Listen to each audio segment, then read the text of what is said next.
Hello नमस्ते सबैजनालाई। म चाहिँ अहिले कामको सिलसिलामा कतारमा छु।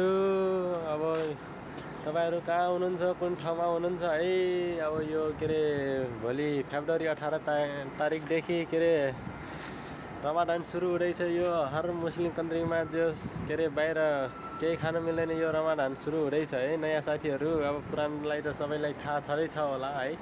अहिले आउने नयाँ साथीहरूले यसो बाहिर चुरोट खाने, पानीहरू खाने यसो चाहिँ नगरौँ, किनकि जेल सजाय पनि हुनसक्छ अनि के अरे फाइन पनि होस् हुनसक्छ। त्यही भएर के अरे बरु आफ्नो रुमभित्र जे खाए पनि भइहाल्यो होइन। त्यसो बाहिर चाहिँ यसो नराम्रो खाने यताउता नगर्ने। अब यो मुस्लिम कन्ट्रीमा के अरे हर यो कन्ट्रीमा के अरे यो रमादानको 1 महिना केही पानी यताउता बाहिर खानुहुन्न। दिनमा अब के अरे खानु मिल्दैन। अब जति खायो यो राति नै हो के अरे।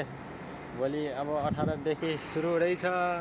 तपाईँहरूले पनि के अरे नयाँ छौँ भने अलि होसियार गर्ने, बुढो रुमभित्रै खाने, बाहिर चाहिँ यो चुरोट पानीहरू केही नखानु होला। फेरि केही उसले भेटायो भने, पुलिसहरूले भेटायो भने समातेर के अरे उसतिर लग्ला है मामा घरतिर।